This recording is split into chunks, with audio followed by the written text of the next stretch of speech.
এখন আমরা বাংলা ব্যাকরণ বিষয়ে একটু আলোচনা করব, যেগুলো খুবই ইম্পর্টেন্ট পরীক্ষা আসার জন্য ওই জিনিসগুলো আমরা দেখব। প্রথম হচ্ছে বাংলা ভাষার শুরু ও প্রকৃতি বর্ণনা করা হয় কিসের মাধ্যমে? বলা হয় যে বাংলা ব্যাকরণের মাধ্যমে। এই যে বাংলা ব্যাকরণের মাধ্যমে স্বরূপ এবং প্রকৃতি বর্ণনা করা হয়। প্রথম বাংলা ব্যাকরণ প্রকাশিত 1743 সালে পর্তুগিজ ভাষায়। এটা ইম্পর্টেন্ট। প্রথম বাংলা ব্যাকরণ প্রকাশিত হয় কত সালে? 1743 সালে। আর এটা কোন ভাষায় ছিল? পর্তুগিজ ভাষায় ছিল। আচ্ছা, তারপরে আমাদের দেখার বিষয় হচ্ছে যে প্রথম যে বাংলা ব্যাকরণটা ছিল এর লেখক ছিল কে? মনুয়েল দা আস সু সম সাউ।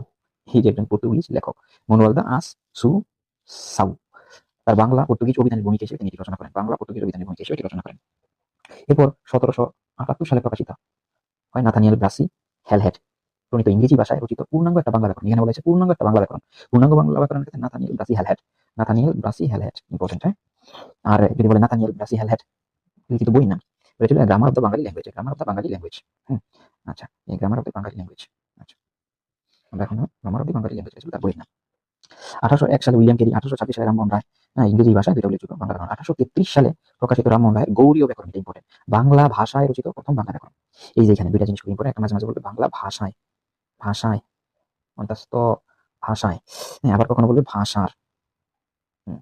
যেটা ভাষায় সেটা হচ্ছে বাংলা হরফে লেখা, আর যেটা বাংলা ভাষার সেটা হচ্ছে বাংলার জন্য লেখছে কিন্তু অন্য ভাষায়, হতে পারে ইংরেজি, হতে পারে পর্তুগিজ, যে কোনো ভাষা। কিন্তু যদি বলে বাংলা ভাষায় রচিত প্রথম বাংলা ব্যাকরণ কোনটা, হ্যাঁ, তাহলে সেটা হবে গৌড়ীয় ব্যাকরণ। আর লেখছে কি? রাজা রামমোহন রায়। রাজা রামমোহন রায়, খুব ইম্পর্টেন্ট। এটা গৌড়ীয় ব্যাকরণের লেখক রাজা রামমোহন রায়।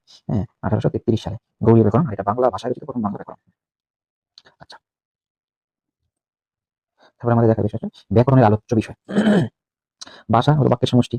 বাক্য গঠিত শব্দ দিয়ে, শব্দ তৈরি হয় ধ্বনি দিয়ে, মানে নিচের দিকে গেছে। প্রথমে ভাষাটা হয় বাক্য দিয়ে, এই বাক্য গঠিত শব্দ দিয়ে শব্দ হয় ধ্বনি। এখানে আমরা বিপরীত দিকে গেলে, বিপরীত দিকে যদি আমরা যাই, ধ্বনি থেকে হবে শব্দ, এই শব্দ থেকে হবে বাক্য, আবার এই বাক্য থেকে বাক্য মিলে হবে ভাষা। আচ্ছা, এদিক থেকে ভাষার ক্ষুদ্রতম উপাদান, উপাদান বললে ধ্বনি, খুব ইম্পর্টেন্ট। যদি বলে ভাষার ক্ষুদ্রতম উপাদান হলো ধ্বনি। আবার যদি বলে ভাষার উপকরণ, ক্ষুদ্রতম উপকরণ, করণ, তখন হচ্ছে বাক্য। উপকরণ লিখতে হয় উপকরণ, উপকরণ, বাক্য, উপকরণ, উপকরণ হলে বাক্য। আচ্ছা, দেখো এসব আলোচনা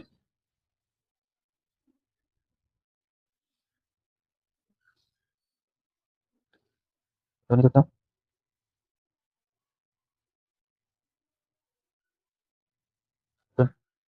ধ্বনিতত্ত্ব, রূপতত্ত্ব, বাক্যতত্ত্ব, অর্থতত্ত্ব। ধ্বনিতত্ত্ব, রূপতত্ত্ব, বাক্যতত্ত্ব, অর্থতত্ত্ব। হ্যাঁ, এই চারটা খুব ইম্পর্টেন্ট। ধ্বনিতত্ত্বের আলোচ্য বিষয় হচ্ছে, ধ্বনিতত্ত্বের আলোচ্য বিষয় হলো, হ্যাঁ, আচ্ছা। আর ধ্বনিতত্ত্বের ক্ষেত্রে এটা খুবই একটা ইম্পর্টেন্ট প্রশ্ন। ভাগযন্ত্র, বাগযন্ত্র, উচ্চারণ প্রক্রিয়া, ধ্বনির বিন্যাস, স্বর ও ব্যঞ্জন ধ্বনির বৈশিষ্ট্য, ধ্বনি দল। আসতে পারে পরীক্ষাতে ধ্বনিতত্ত্বের আলোচ্য বিষয়গুলো কি? মূলত বাগযন্ত্র, বাগযন্ত্র, উচ্চারণ প্রক্রিয়া, ধ্বনি বিন্যাস। আচ্ছা, গেল ইম্পর্টেন্ট। এরপরে আছে